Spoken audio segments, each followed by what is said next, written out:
Hello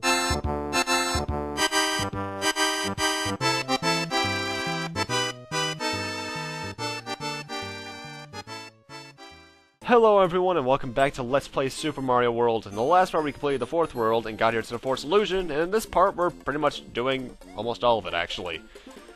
The thing with the Forest of Illusion actually is that every level, well, more like 80% of the levels have alternate exits. There are only 2, excluding the castle and such, that don't. The first level here is actually rather simple. You got the instruction of Wigglers here, who, if they're red after you jump on them, I think can actually ignore Yoshi. But you can either swallow them up with Yoshi, or take them out with the Koopa shell, or even, well, obviously star them, or I think the spin from the cape can kill them as well. Wigglers would become a little more threatening, in later games.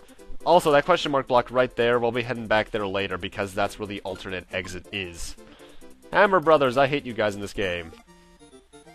Luckily, the invincibility lasted just long enough. Also, while the Forest of Illusion gets unique overworld music, it's sad that it doesn't get its own level theme. Mind you, I love the overworld theme in this game, but, well, level theme in this game really, because it's the main level theme. But having a unique theme would have been awesome. Not that I'm criticizing the soundtrack, though. I still love it. And then we unlocked Forest of Illusion 2, which is a water level, so I'm staying away from there as long as possible. Anyway, as I mentioned before, the alternate exit's right here. This is the first P-Balloon I think we've actually run into. Collecting it will cause Mario to go uber fat, and cause him to float. He'll constantly float up, so if you want to go down, you have to hold down. Anyway, the key is right in there, so you just have to wait for the P-Balloon to run out, which takes a bit long in this level, but in a certain later level, you're thankful that it kind of lasts that long. People who have played the game know which level I'm talking about. Ugh. And we've unlocked the Forest Ghost House. Let's do this level first.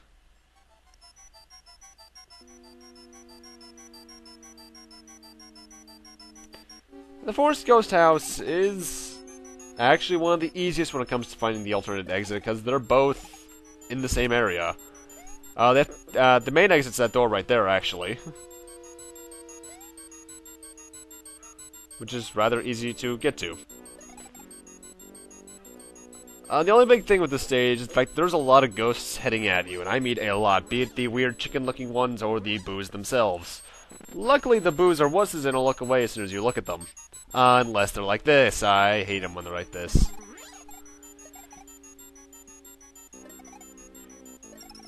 The fact that I think I get here without getting hit is rather... Yeah, I do.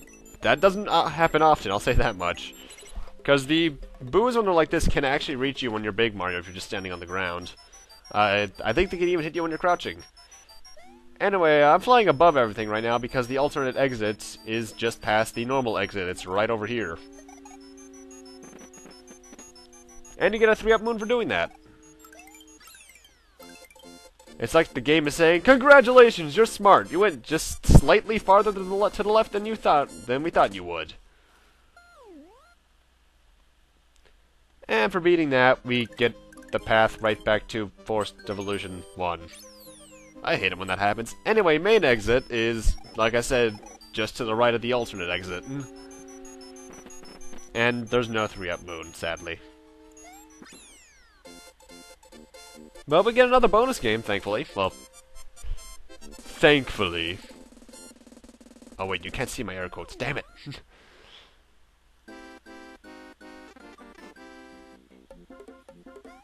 You know, I'm surprised they actually never brought back this kind of concept in later games.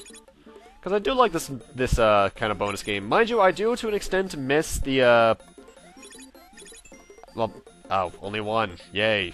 I do miss the minigames from Mario Bros. 3, but at the same time I don't, because they're kind of hard at times. I'm looking at you slot reels of things. Anyway, this leads to Forest of Illusion 4 or 3? 4. This is a level that is actually quite easy. I forgot which level it was for a moment there. The key to there actually has a 1-up if you want it. I go for it anyway, eventually. Alternate exit in this level, you need either a cape or a Yoshi to get to, or a very, very, very precise jump. It's just past the halfway point, actually. And it's actually in that blue pipe right there.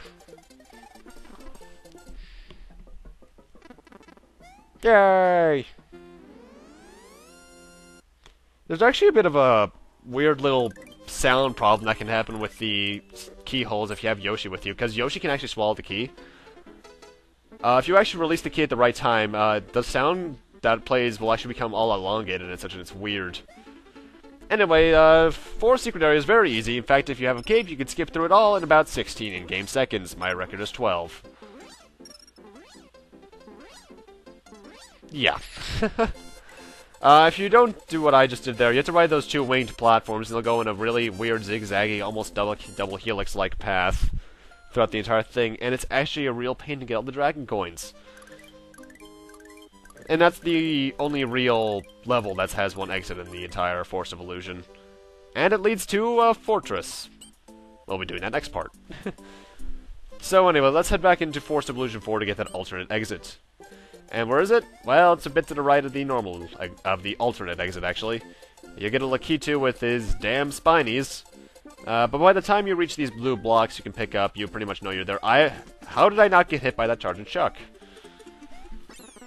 And also, I'm not sure if this is consistent or not, but if you have a P-switch when you go across the goal line, you'll actually get... did I just say Pichu? If you have a P-switch when you go across a gold tape, you'll get a Cape Feather. Certain other things will become other things as well. Like, I think a key is a 1-up, or is it a mushroom? I forget. Anyway, Forest of Illusion 2, finally, is a water level. The urchins here are pretty much completely invincible, at least. I don't think there's a way you can kill them aside from a star. And they move slowly. And in this stage, the greatest enemy is Slowdown, because it's all over the place. And it's weird too, because the Super Nintendo, I know for a fact, can handle more than this, but then again, this was early Super Nintendo, so they didn't quite know how to use that processing power to its greatest yet. They learned that by Chrono Trigger, though, thankfully. And Final Fantasy VI, but... actually, which one do I like better? I'm not sure. They're both amazing. Either way, they learned their lesson by 93 at the least. Because 93 is when Mega Man X came out. There's barely any slowdown in that, aside from Armored Armadillo stage. Then again, that was Capcom, not Nintendo. Ah well. Lessons were learned either way.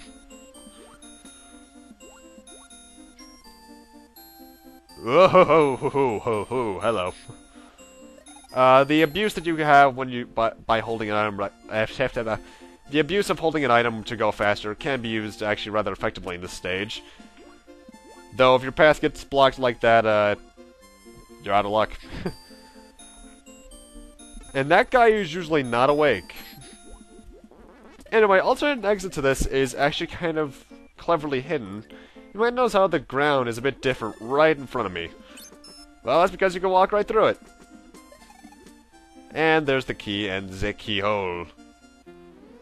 Actually, is there a level where the key is completely distant from the keyhole? I don't think there is. And that leads to the Blue Switch Palace. And this is actually, I guess, how people first kind of learned about how to use the gray P-switch effectively, because there's one in here. Obviously, to get the 1-up in this one, all you have to do is, get all the coins on the first level, hit the blue P-switch, hit the gray one, and then collect all of the enemy coins. And don't get hit in the process, please. Luckily, I'm not like a certain person here on YouTube and died in a Switch Palace. Ugh, that was embarrassing to watch. And Mario gets jiggy with it. I love being able to do that sometimes. That's really funny to see. It's not like he's doing a certain, what was that Michael Jackson dance called? I can't remember! And that's all the Switch Palaces. There's no more left in the game, thankfully. Well, actually, I'm kind of going to miss that music. Anyway, time for the main exit here in Forest of Illusion 2. I forgot to put a transition in there. Oh well. You're gonna walk to the right of where the hidden exit is, and then you're gonna find all these Rip Van Fishies, I think they're called. I'm guessing because there were so many sprites on screen, but there was actually supposed to be a Charge and Chuck here, but he despawned. He's supposed to whistle and wake all the fish up. But I guess because there were so many fishes on screen, he despawned, which doesn't happen often, I'll say that much. It's not like Mega Man, where you can abuse that in Spark Command stage, especially the Doc Robot. Ugh. I hate Doc Robot. Anyway, time for the final stage in the Force of Illusion 3. If you have a Cape Feather, this stage is actually really, really easy. Because you can fly over it all. The big gimmick with it is obviously the bubbles. They'll either hold bob-ombs, mushrooms, or those little not Goomba things. But you can fly over it though, and the hidden exit is actually really close to the main exit too. Popping the balloons can be done by either touching them or they just fade away over time. Anyway, the hidden exit is in this pipe right here. And you need to be big to open this place, otherwise you are going to have to enter that green pipe and go for the main exit, or find a way to get Super Mario again instead of just normal. And that technically is the exit you're supposed to find in order to leave the area. To get to Roy's Castle. However, we still have a hidden exit to take care of. So let's go and take that out. And where is it? Directly to the right of the hidden exit. I love that, it's so close. Actually, how many exits do we have? I'm not sure.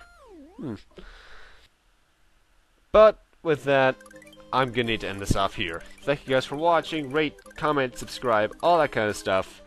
And next time on Let's Play Super Mario World, we're gonna be continuing on through the Forest Fortress and Roy's Castle in the process.